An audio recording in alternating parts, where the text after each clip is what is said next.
Am I the arsehole for not listening to my mother-in-law's speech at my wedding? So I just hate speeches. I've never really seen the appeal for them and I just think they're really boring. So when it was my turn to get married, I requested no speeches at all. We told everybody that we loved them and that we knew that they loved us. So if they wanted to say anything to us, they could say it to us in private. So our whole wedding celebration lasted a weekend and we only had our loved ones there. My husband is super into games, so our wedding planner planned like a Taskmaster style game and everybody loved it. So dinner came and then my mother-in-law stands up. So she starts by saying, I know we've all been banned from doing speeches by the bride, but there's only one day my son's going to get married, so I'll do what I want. I'm not going to lie, I didn't hear the rest because I stopped listening because I started to see red. My sisters and bridesmaids were all in absolute shock. I just pretended like she wasn't talking and carried on the conversation with me and my girls. And I mean, safe to say, my mother-in-law was furious. My sister-in-laws were furious. My husband was furious. He was literally that mad that he would not talk to us for the rest of the night. And it was our wedding day. He went as far as to not even look at me for the rest of the night. And for the rest of the night, my husband just sat side sulking in his seat. I wanted to make sure that my night wasn't ruined and the rest of my family's night wasn't ruined, so I had a blast. And then the next day, I spent the day with my family and friends. Me and my husband spoke the day after that and he said that it was so wrong what I had done to his mum on our wedding day. He also said that he kind of knew she'd do it because there was nothing we could say, no matter how many times, that would shut her up. Now is probably a good time to add that we know that his mother-in-law just loves making speeches. Like, they can be 15 to 20 minutes long sometimes. My husband just kept saying that I had humiliated his mum. He said I'd been a bad wife for disrespecting his mum in front of all of our families. So what do you think?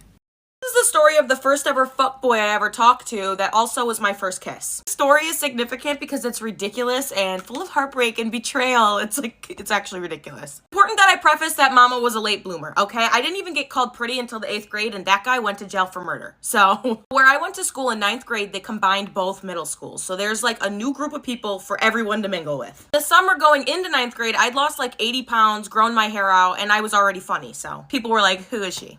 Who is this? During the first week of 9th grade, I met this guy and we'll call him Chad because he is such a fucking Chad. Chad like played baseball. He's the type that went to college after like breaking their shoulder and never stopped talking about it ever in their life. Chad quickly became interested in your girl right here because I literally lived less than a mile away from him and I also had 2 legs and a vagina. So that was pretty much the only requirements for him. But I literally can't even be mad because any man that was literally just breathing and showed me any bit of affection, I was like, boyfriend? We exchanged numbers on the bus and I become quickly very in love.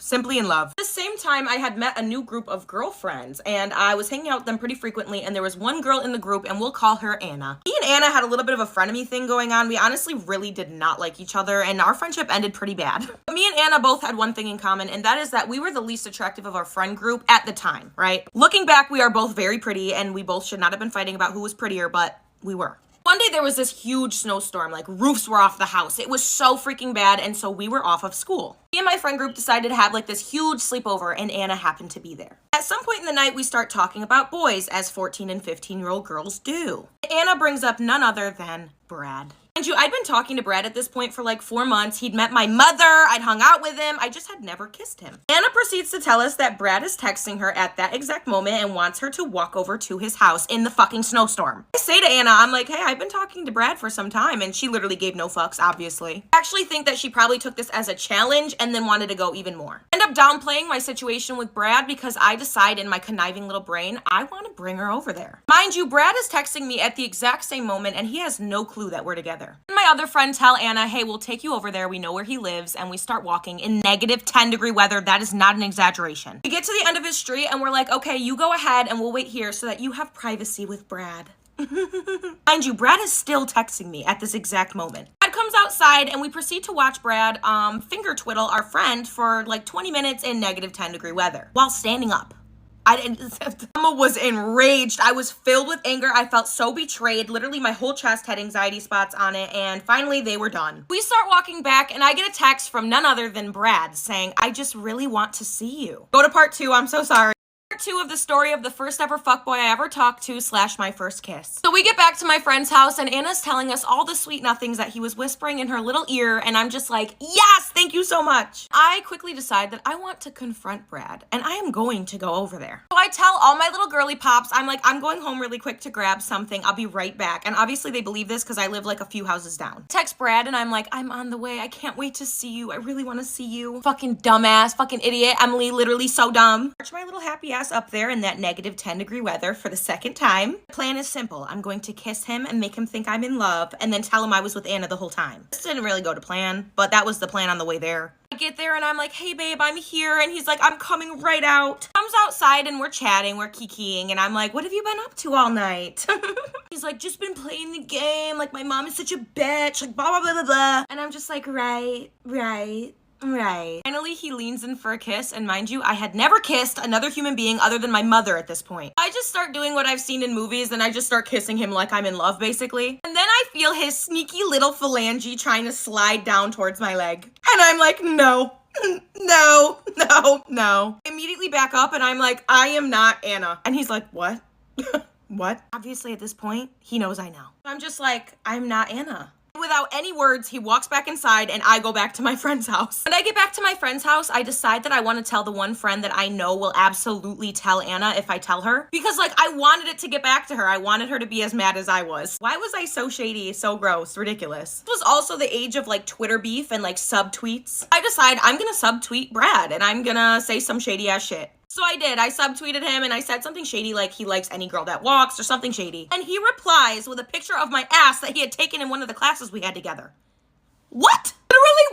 Literally what? I ended up making out with one of his best friends at a Halloween party we were both at, right in front of him, just for my little bit of revenge that I needed. And he's still obsessed with me to this day and I have him blocked on everything, but if you're on here, hi Brad.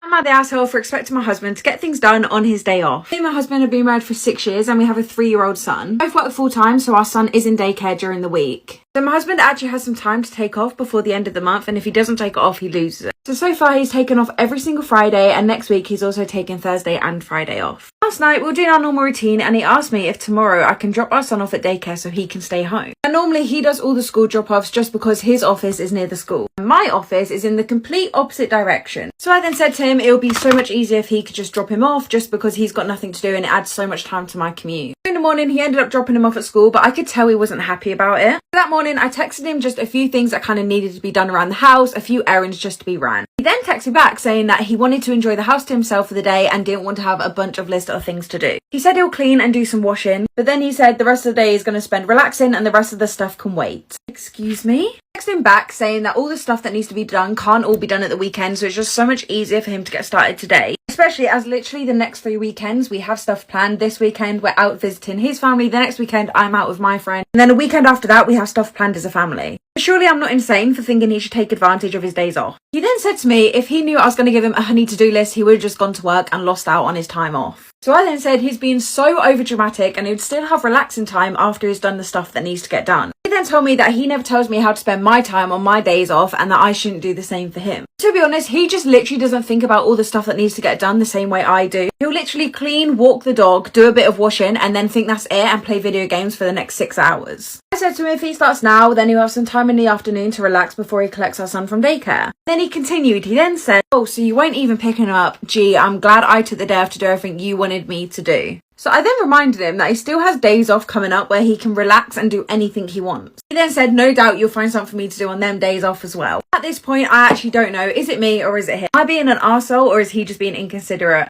I'm the bad guy for wanting my boyfriend to get rid of his teddy bears. So my boyfriend is a great guy, but he has about 7 different teddy bears, all with names, and they're not from his childhood. Like, he recently bought them 3 to 5 years ago.